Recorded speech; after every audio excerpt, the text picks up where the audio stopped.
I will show you how to create a customer master in SAP S/4HANA using Fiori. I'm here on the Fiori Launchpad and we will first navigate into this area over here and insert Manage Customer Master Data. Select this application. Now here you can see the start screen. So we have an area to enter search criteria, and then over here we can display all of our customers by hitting on Go. For now we will click on Create, but please beware that we could also mark one of the existing ones and then copy them.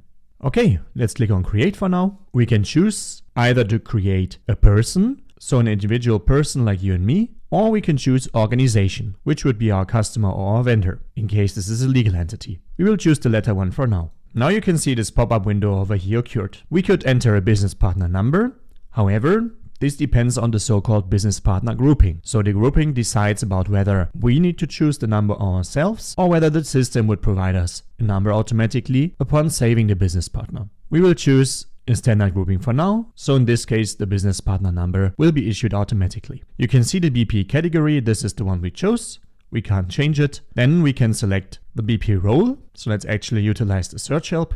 So as you know, one of our customers who is also business partner can consist of one or multiple so-called roles, and they will decide about the functions of this master record. So we can start here with the role FLCU00, which is business partner FI customer.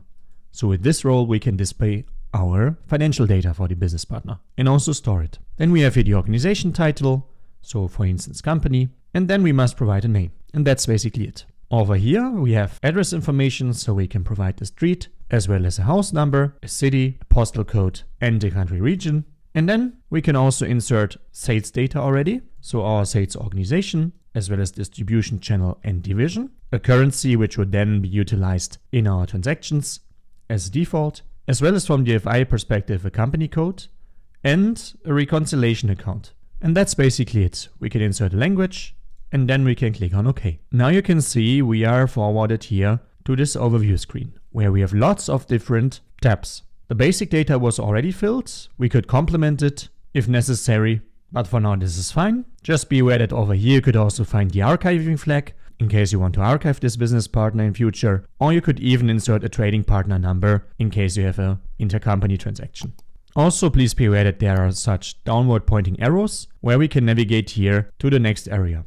So our industries, where we could provide an industry or even multiple industries for this customer to classify it. Then we have here the customer information section, so we could provide an authorization group to restrict the access to this customer. We can also set a deletion flag, classify this customer, or even insert a supplier number in case that this customer also exists as a supplier, to link those entries with each other. We could provide an alternative payer in case the payment should not be from this business partner but from another one, a payment reason, as well as certain blocks like a central order block, billing block or delivery block, as well as a posting or even a deletion block.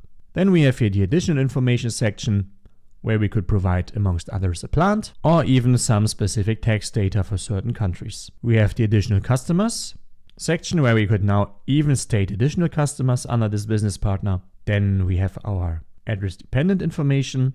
So here for instance, if we click on create and go to the arrow, we could state here even more address information if necessary. For now we will delete it. The same also counts here for the address-dependent customer reference, which is used for EDI processes. Then quite importantly, we have here the role that we assigned. So right now we assigned the customer FI view. However, we should also assign over here the sales view via create, and the role is called FLCU01, this one over here. Hit on enter. Then next off we have here the address information, and also down here we have an arrow, so we can click on standard communication where we can insert our communication language as well as telephone information and email, quite importantly.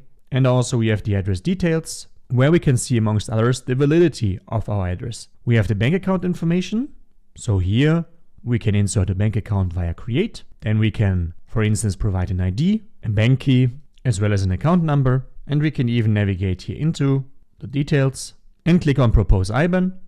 So the system will now propose an IBAN out of the bank account number, the country, and the bank key. We can also provide the validity for this bank and even select here a payment system if necessary.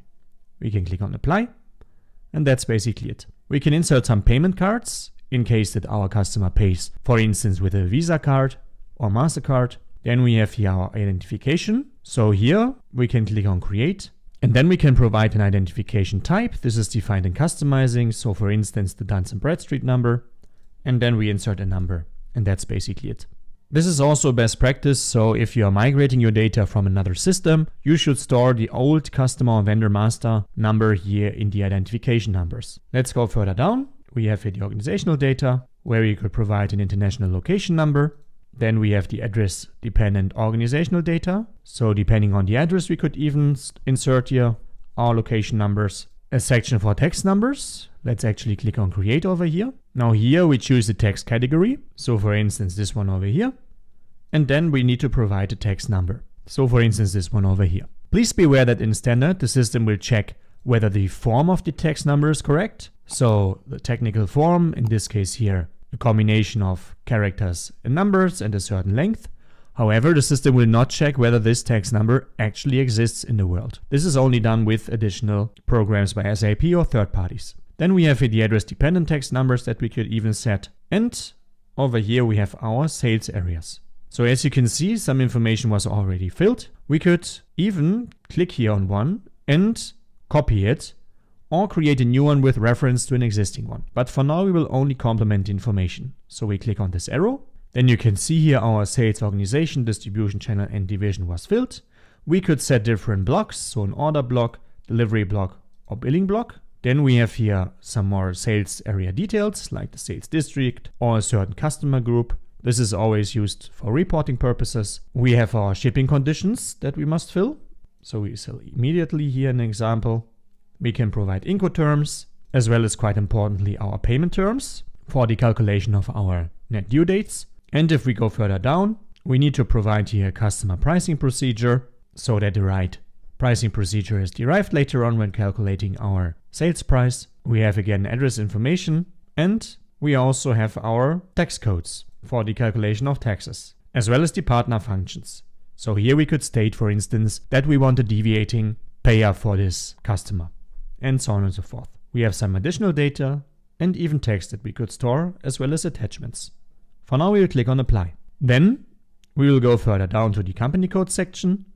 And over here, we can also click on the arrow and provide some company code data. So the company code itself, we could set a payment, posting or deletion block. And quite importantly, we can insert the accounting clerk for correspondence, as well as some correspondence information, which will also be printed on forms, such as our dunning notices. We have here the finance section with our reconciliation account. So this account will be posted to automatically when we post to this customer. We can insert a sort key to sort our business documents. And even here we can provide payment terms, as well as, for instance, certain tolerance groups, so that we allow only postings up to a certain value with this customer, depending on the user. Further down, we have here a section for the automatic payments. So we can provide here our payment methods for the payment run, for instance, direct debit. We can even default here house bank if necessary, or select an alternative payer for this specific company code. As you remember, this is also possible for the whole customer on the general segment we have seen a couple of minutes ago.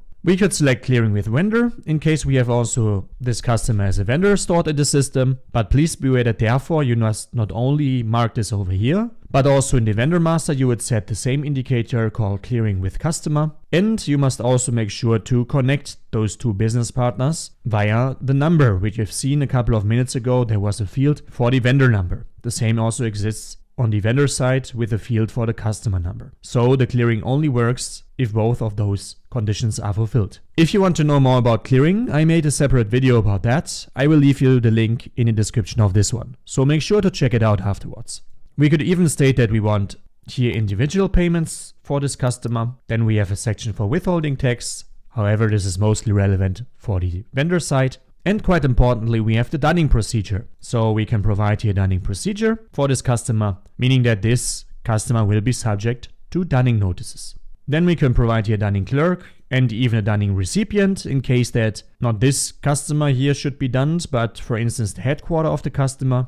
And the other information like last done, dunning level and so on are normally filled automatically through the so-called dunning run. We could even set here a dunning block if necessary.